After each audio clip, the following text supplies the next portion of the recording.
जोहार साथी। हमारे अपने झारखंड के गुमला में पिछले रविवार को एक एक बेहद बेहद दुखद करने वाली घटना हुई है। बेहद शर्मसार करने वाली घटना हुई है। 8 मार्च के दिन, जिस दिन ये 8 मार्च महिला दिवस जिसको कहते हैं के रूप में मनाया जाता है, अंतर्राष्ट्रीय महिला दिवस के रूप में पूरे दुनिया में, और हमारे यहाँ भी खूब उसको लेकर जश्न उस दिन मनाया गया। अपना यहाँ कार्यक्रम वहाँ कार्यक्रम। लेकिन उसी दिन गुमला से मुख्यालय से कुछ दूर एक गांव में एक एक प्रौढ़ा स्त्री, अब अखबार में तो लिख रहा है कि उसका उम्र लगभग 50 वर्ष होगा, लेकिन जो तस्वीर सामने आई है उसे लगता है कि 35-40 की उम्र की कोई औरत, महिला, एकदम कृष्का है, दुबली पतली, थोड़ी सी विक्षिप्त। उसको लोगों ने पीट कर मार डाला और बाद में देर रात एक पेड़ से बांध कर सब खिसक गए। बाद में पुलिस को सूचना हुई, अब पुलिस आई और अब इसको हमारे साथी संगी और लोग जो है लिंचिंग की घटना से जोड़ते हैं कि भीड़ के उन्माद के शिकार हो गई, और उसको जोड़ दिया जाता है वो जो लिंच की घटना, जो एक खास अर्थ में जिसका उपयोग होता है, यानी हिंदू मुसलमानों को जो मारा जाता है गौकसी या और तरह तरह के मुद्दों को लेकर, उनको जो सार्वजनिक रूप से इधर पिछले कुछ वर्षों से वो सिलसिला चला है कि जहाँ अकेले देखो और देखो किसी लाचार को, किसी भी बहाने से उसको मार डालना है मुसलमानों को। और वो उसके पीछे धार्मिक उन्माद कहिए, या चूंकि जो भाजपा शासित जो केंद्र में सरकार है या विभिन्न राज्यों में अब हो गया है, वहाँ तो इसको एक तरह से स्वीकृति मिली हुई है और इसको एक चाबासी, एक बहादुराना काम का दर्जा प्राप्त है। इसलिए कभी इसको लेके कोई नैतिक संकट भी लोगों को नहीं होता। ऐसा है एक तबका जो जो जो कुछ बहुत बहादुराना काम करते हैं, उस सेंस में इस काम को करते हैं और वो हिंदू धर्म की रक्षा के लिए करते हैं। लेकिन ये जो घटना हुई है, इस तरह की जो घटना, ये भी लिंचिंग ही है कहिएगा एक सीमित अर्थ में। ये कि भीड़ की हिंसा का शिकार, माने भीड़ की हिंसा का शिकार कोई लाचार जब होता है, उसको घेर के लोग मार देते हैं, उसे तो उसको माना जाता है। लेकिन ये वो चीज़ नहीं है, ये उससे भी ज़्यादा शायद दर्दनाक और घृणित कर्म है। कि आप किसी को भी किसी भी अफवाह कहते हैं, अफवाह का शिकार होके भी, लेकिन उससे अपराध की गुणता कम नहीं हो जाती। बच्चा चोरी का अफवाह फैला हुआ था, लोगों ने मार डाला उसको पकड़ के। माने मारने वाले जो उस पर हाथ पैर या घूंसों की बौछार कर रहे थे या स्टिक से डंडे से पीट रहे थे, उनको दिख नहीं रहा था। एकदम कमजोर सी स्त्री, थोड़ी सी विक्षिप्त, शायद घर से बेघर होकर, घर बदर जिसको कहते हैं, भी निकाल दी गई, उस घर में सताई गई हो और घूम रही थी वो यहाँ वहाँ, और वो भोजन की तलाश में। इस तरह का झारखंड बनने के बाद, झारखंड में अलग राज्य बनने के बाद भी ये सिलसिला इस तरह का दृश्य आम हो गया है। शहर में, राजधानी रांची में आप देख लीजिएगा, आजकल अब आदिवासी महिलाएं उसमें रहती हैं। कचरा से जाके बोतल ये वो चुनना, जमा करना, बोरा एक लेके, और एकदम गंदगी में जीवन तलाशना जिसको कहते हैं। तो उस तरह का उस लाचार एक औरत को लोगों ने पीट के मार डाला। तो इसको आप खाली लिंचिंग की घटना चाहे उसको, और इसको जो समाधान के रूप में तुरंत फौरी एक हो गया कि जो जो लिंचिंग यानी माने इस तरह भीड़ की हिंसा का शिकार जो लोग होते हैं, उनको बचाने के लिए कानून झटपट बन जाए और उनको उससे राहत मिल जाए। इतना आसान नहीं है मामला, मामला कहीं और ज़्यादा गहरा है और हमारे समाज का के बर्बर और हिंसक भीतर से क्रूर होने का द्योतक है इस तरह का दृश्य। और उससे भी ज़्यादा सवालिया निशान है कि अब क्या महिला सशक्तिकरण का आज ही टाइम्स ऑफ इंडिया में इतना बड़ा फुल पेज का विज्ञापन हुआ सरकार ने जारी किया है, क्या क्या के कैसे सशक्त नारी झारखंड की आर्थिक प्रगति की ओर प्रति वर्ष 30,000 रुपया दिया जाता है। तो सावित्रीबाई फूले किशोरी समृद्धि योजना है, फूलो झानो आशीर्वाद अभियान है, स्वरोजगार से ये स्वावलंबन है। तो तरह तरह का कला को सम्मान, आदिवा बांड, क्या क्या ये कैसा सशक्तिकरण हो रहा है। और वो सशक्तिकरण यदि महिला का हो रहा है तो इस तरह मेरी महिलाएं सड़कों पर क्यों भटकती हुई दिखती हैं और क्यों इस तरह से क्रूरता से मार दी जाती हैं। ये कानून कानून का मसला नहीं है साथी, एकदम हम नहीं मानेंगे कि कोई कानून बना के आप इसको रोक पाइएगा। ये सोशियो इकोनॉमिक प्रॉब्लम है, ये गरीबी से लाचारी से जुड़ा मसला है और मसला है जुड़ा हुआ इस बात से कि हमारा समाज भीतर से कितना बर्बर और क्रूर होता जा रहा है।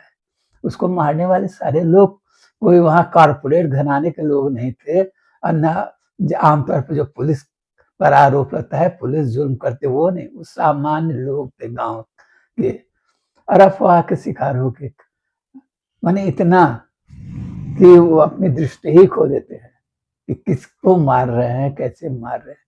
दरअसल एक खास तरह का एक तरह का ये इसको आप क्या कहेंगे, ये एक अजीब तरह की संवेदनहीनता का मसला है ये। और ये इसका शिकार केवल राजनेता, सत्ता हमारी या पुलिस या प्रशासन ही केवल नहीं है, आम जन भी इसका शिकार है। वो भी उतनी ही संवेदनहीनता का शिकार हो चला है और हो रहा है। ये अकेली घटना नहीं है, इस तरह की घटनाएं कई और उसको अभी यदि हम कंपाइल करके रखते अखबारों में आए दिन दिखता है इस तरह का। ये घटना दिखता है, ट्रैफिकिंग वाला घटना दिखता है लड़कियों का। आज ही के अखबार में है कि आज ये रेलवे स्टेशन पे एक युवती पकड़ी गई, उसको पुलिस ने उठा के ले गई फिर और उसको ले गई।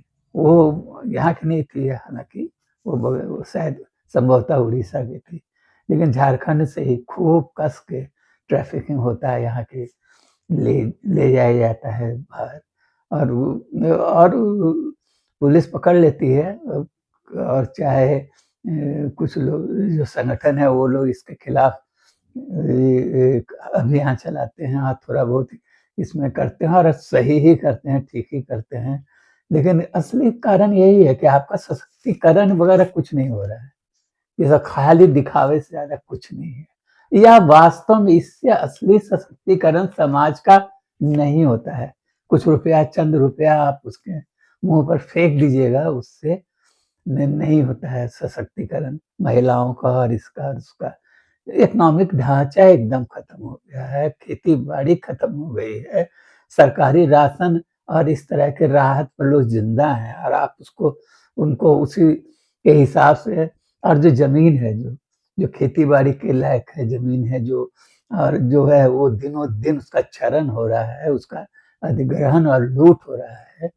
ये माने ये सारा कुछ मिला के ये एकदम, इसको जब तक आप नहीं देखिएगा इन चीजों को, तब तक आप इसको इसको इस तरह की लिंचिंग की घटना जिसको भीड़ की हिंसा को भी आप केवल लॉ एंड ऑर्डर का प्रॉब्लम मान के चलिएगा तो वो नहीं होने वाला है। इसकी जड़ें बहुत गहरी हैं और वहां तक जाना होगा केवल। और हम तो फिर कहेंगे कि ये सबसे पहले कल कल्पना सोरेन का विधानसभा में दिया गया जो भाषण था वो बहुत अच्छा लग रहा था सुनने में। कई वीडियो में सोशल मीडिया में उसको सुनने का मौका मिला और बोल रही थी कि सामाजिक हमारा झारखंड सरकार का लक्ष्य अंतिम जन तक पहुँचना है, अंतिम जन तक विकास का फ़ायदा पहुँचाना है। तो इस तरह की जो घटनाएँ होती हैं, एक निरीह-सी औरत घूमती-फिरती है, उ उस हालत में कैसे पहुँच जाती है? जब आप कह रहे हैं, दावा कर रहे हैं, महिलाओं का सशक्तिकरण है, तो इस तरह का 1-2 नहीं आप यदि आप इसको यदि एक अभियान के रूप में इसका आप देखना चाहिएगा, करना चाहिएगा तो आप आप इसका सर्वेक्षण कर लीजिए। आप देखिएगा अनगिनत महिलाएँ आपको दिख जाएँगी इस तरह से सड़क पर घर से बेदखल होकर घूमती-फिरती केवल पेट भरने के लिए, अन्न के लिए, 2 वक़्त खाना जुट जाए किसी तरह इसलिए भटकती-फिरती हैं। विक्षिप्त हो जाती हैं, मानसिक संतुलन खो देती हैं और यहाँ-वहाँ और उसी तरह के कमज़ोर लोग इ ये भीड़ की हिंसा के शिकार होते हैं। वो हिंसा थोड़े वो भीड़ की कायरता के शिकार होते हैं वो, क्रूरता के शिकार होते हैं, संवेदनहीनता के शिकार होते हैं। इस तरह की घटनाएँ और झारखंड में अब वह सरकार के आने के बाद भी भाजपा के शासन के दौरान तो ये शुरू ही हुआ नियोजित ढंग से और लेकिन अभी भी खूब जारी है। तो आप कहिएगा कि अन्य राज्यों की तुलना में हो सकता है यहाँ कमी हो, यदि आंकड़ों में चले जाइएगा। लेकिन अन्य राज्यों की तुलना में अब भाजपा शासित उत्तर प्रदेश में क्या हो रहा है उससे हम अपने यहाँ क्राइम और जुल्म, दलितों पर होने वाले जुल्म का तुलना करेंगे तो वो अफ़सोसजनक है। यहाँ एक एक वंचितों की सरकार है, अब वह जिसका अपना दावा है अब वह सरकार होने का, उसकी सरकार है जिसको बहुत लोगों ने हसरत से बनाया है। तो ये दोहरा काम है। एक तो सरकार के स्तर पर इस बात का मूल्यांकन होना चाहिए कि जिस जिस तरीके से आप महिलाओं का सशक्तिकरण करना चाहते हैं, वो सशक्तिकरण हो नहीं रहा है। दूसरी बात इस तरह की जो लिंचिंग की घटनाएँ या इस तरह का जो चीज़ें हो रही हैं, वो केवल लॉ एंड ऑर्डर का मामला नहीं है।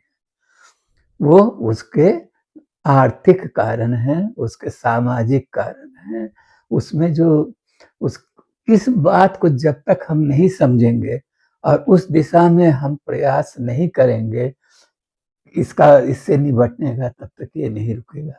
न ट्रैफिकिंग रुकेगा, न इस तरह लाचार महिलाओं को कभी डाइन कह के, कभी इस तरह से करके या बच्चा चोरी का आरोप लगा कर या किसी भी तरह-तरह की घटनाएँ होती ही रहती हैं। आप उसको आप सब अखबार देखते हैं और जानते हैं, समझते हैं।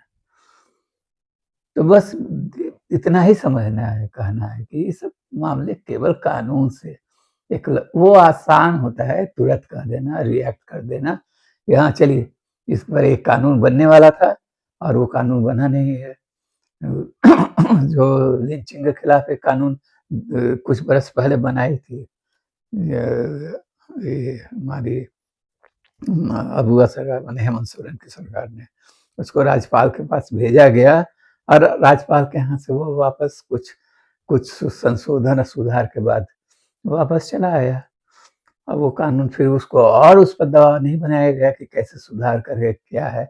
उसका दूसरा है पहलू ये भी कि जैसे माना जा रहा है कि पिछले कुछ वर्षों में कम से कम 40 कम से कम 50 झारखंड जन अधिकार महासभा ने जो ज्ञापन जो इस सोशल मीडिया में पोस्ट जारी किया है और वो चाहे सरकार को दिया है ज्ञापन इस तरह का, तो उसमें उसमें बताया गया है कि उसमें कम से कम